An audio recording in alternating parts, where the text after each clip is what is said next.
Namaste. Today I'm going to read Volume 1, Book 2, Rudra Samhita, Part 2, Chapter 3. Karma is cursed but blessed later in the Shiva Puran. Om Vakratu Namakaya Surya Koti Samaparpani Nebeganam Gureva Savakaya Vekadam Daiva.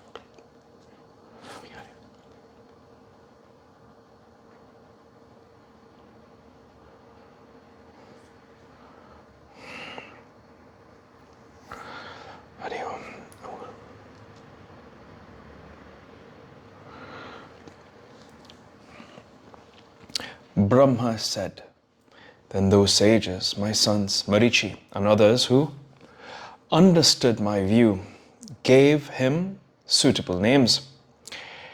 Daksha and others who understood other facts on seeing my face, gave him a suitable place and a wife.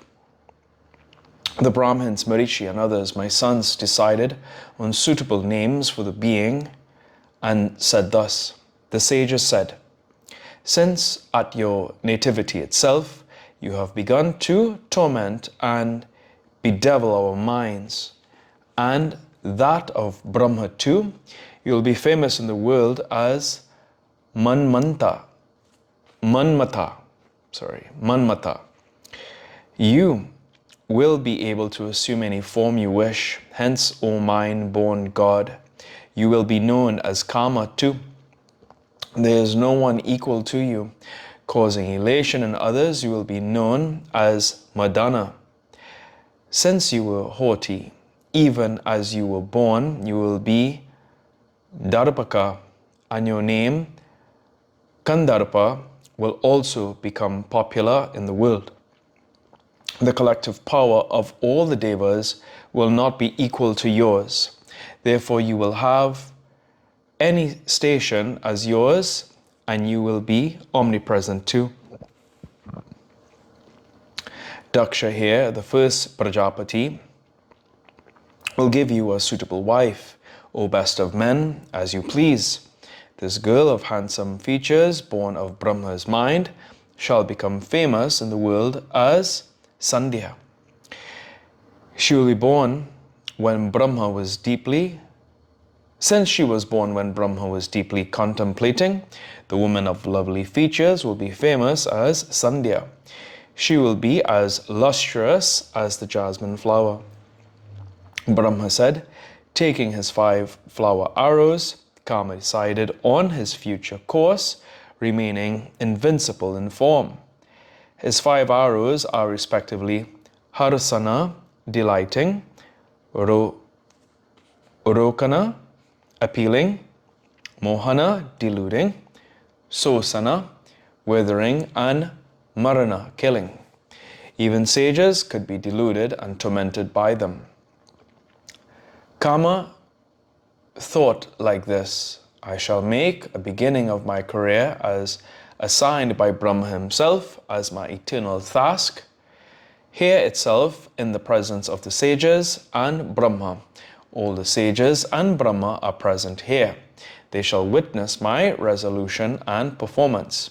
Sandhya, who was referred to by Brahma, is also present here. She shall be my mouthpiece. I shall test my power here and then only carry on my work elsewhere. After thinking like this and deciding on his further activities, Kama fitted his flower arrows. Kama, the foremost of archers, stood steady in the posture of Alida, the posture of shooting, the right knee advanced and the left leg retracted, bent his bow almost into a circle and was ready to shoot. O excellent sage, when the bow was kept ready by him, fragrant winds delighting everyone blew there. The enchanter then charmed Brahma and others, the mental sons, with several sharp flower arrows. O sage, the sages and I were thus enamored, and we felt very great change in our mental feelings. We began to stare at Sandhya frequently, passion depraving our minds. Our lust was heightening. Truly, a woman is one who increases passionate feelings, making all of us thoroughly enchanted. Thus, he did not stop till all of us lost control over our sense organs. When on seeing her, my vital elements became displaced, 49 animal instincts, bhavas, came out of my body. She too began to manifest the instinctive gestures of side glances, pretenses of concealing feelings, etc., as a result of being hit by karma's arrows when she was being stared at by them. Profusely exhibiting these emotions, the naturally beautiful Sandhya shone brilliantly like the celestial river, producing gentle ripples. O sage, on seeing her emotionally excited, I loved her all the more despite the fact that I was the creator and my body was filled with dharmic features. All the sages, Marichi, Atri, Daksha, and others, O foremost among Brahmins, attained the state of sensuous excitement. Seeing me as well as Daksha, Marichi, and others in such a situation, and seeing Sandhya engaged in her affairs, Madana continued to concentrate his attention on his activity. The work entrusted to me by Brahma can easily be performed by me. So thought Kama justifiably.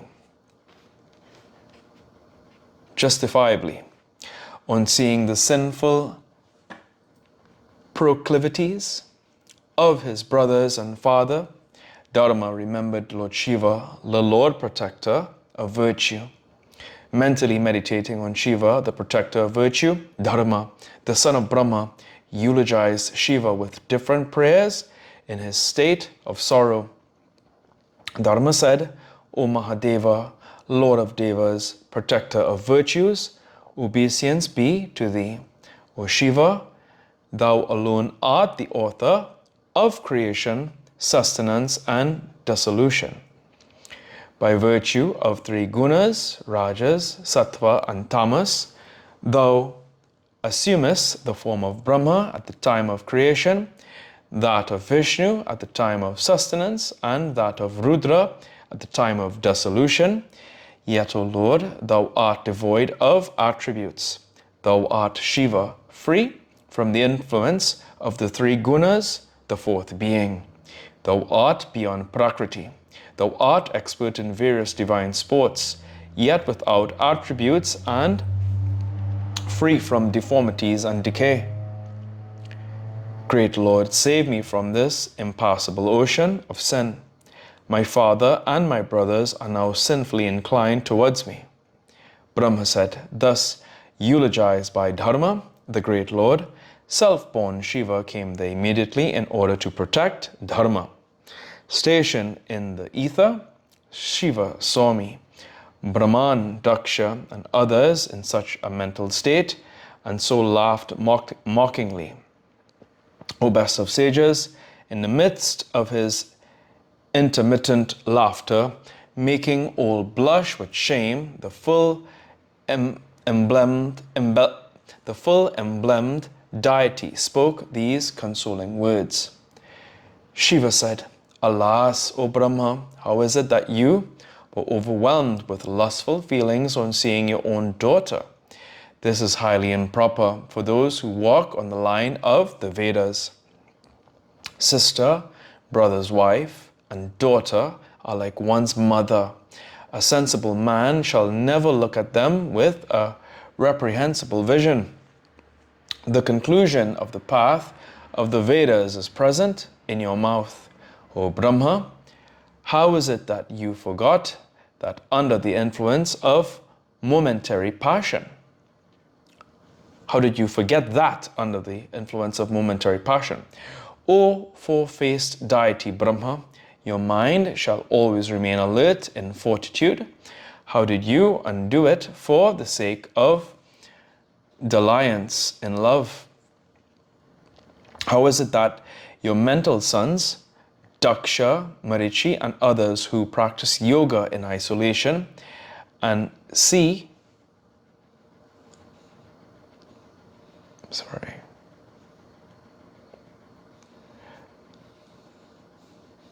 in isolation, and see the inner light forever, have become enamored of women. This karma is a fool, deficient in sense and ignorant of proper occasion. How is it that he has begun to torment them with excessive power? Fie upon the learning of that person whose wife draws his mind inordinately from steadiness and courage and immerses it in fickle revelries. Brahma said, on hearing these words of Shiva, I, the Lord of the world, perspired profusely in an instant on account of shame. Although the desire to seize Sandhya of wishful features still lingered, O sage, I curbed the upset senses, fearing him, Shiva. O excellent Brahmin, from the drops of sweat that fell from my body rose the manes who did not perform the sacrifices while they were living on earth, who shone like split collyrium, had eyes resembling the full-blown lotus, were meritorious ascetics, and were adverse to worldly activities. These were 64,000 in number, O sage, and the manes called Bodhisattvas, lit, seated on grass, were 86,000. From the drops of sweat that fell from Daksha's body, a splendid woman endowed with good qualities was born. She was of slender body, with symmetrical hips. Her waist was well-shaped. Small curly hairs embellished it. She was soft in body with fine teeth. She had a shining golden complexion. In her body, she was perfect. Her face shone like the full moon and full-blown lotus. Her name was Rati. She was capable of captivating even the sages. Excepting Kretu, Vashishta, Pulastya, and Angiras, the six, viz. Marichi and others, successfully curbed their senses and their activities. O excellent sage, the semen virile of the four, Kretu and others, fell on the ground, from which the other types of mans were born. They were Somapas, Ajapas, Kalins, and Havismantas. They are all termed Kavyavahas also. They are their sons. The Somapas and the sons of Kretu, Kalins of Vashishta, Ajapas of Pulastya, and Havismantas of Angiras. The Somas are the sons of Kretu. So I'll read that again. The Somapas are the sons of Kretu, Kalins of Vashishta, Ajapas of Pulastya, and Havismantas of Angiras. O excellent Brahmin, when the mains, Agnisvatas, and others were born, they were assigned the task of Kavyavahas, taking the oblations and offering among the manas. Sandhya, who thus became the mother of the Pitris, served the same purpose of theirs. Since she has been glanced at kindly by Shiva, she became free from defects and devoted herself to virtuous rites. In the meantime, after blessing all the Brahmins and protecting virtue duly, Shiva vanished suddenly. I, the grandfather of the world, snubbed and put to shame by Shiva's words, turned my anger against Kama with a frowning face and knit eyebrows. O sage, seeing my face and realizing my hint, Kama withdrew his arrows. He was so terribly afraid of Shiva. O sage, then I, the lotus-born, became very furious, like the strong blazing fire, seeking to consume everything. I, Brahma, then said, after playing this same trick on Shiva, Kama will be consumed in the fire of Shiva's eye and freed of his arrogance. O excellent Brahmin, it was in the presence of the manas and the sages of perfect control that I spoke to Kama in this way. On hearing this curse of terrible nature, Rati's husband was frightened. He abandoned his arrows and became visible. O sage, he spoke to me, I, Brahma, and my sons Daksha and others, even as the Pitris and Sandhya stood there listening. By this time, his arrogance had disappeared. Kama said, O Brahma, why have I been so terribly cursed by you? O Lord of worlds, I have not committed any sin against you, who are reputed to follow justicable path.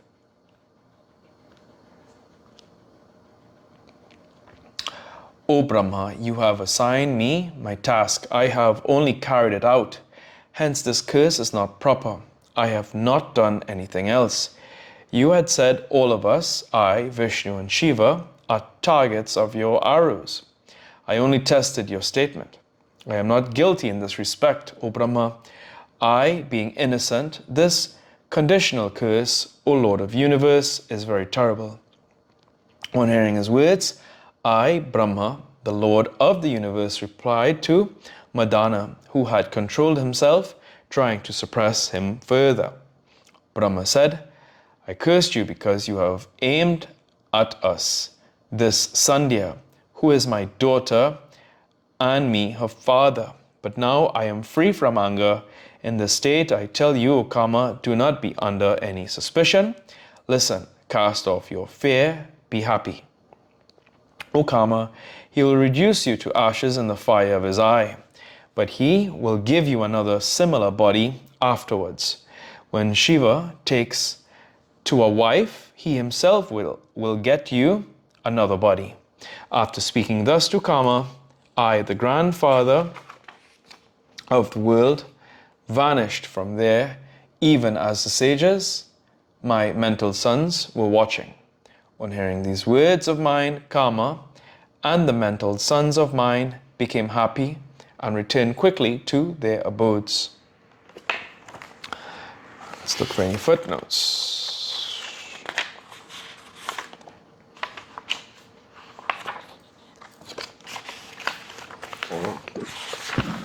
There are no footnotes. Here ends today's reading of the Shiva Puran.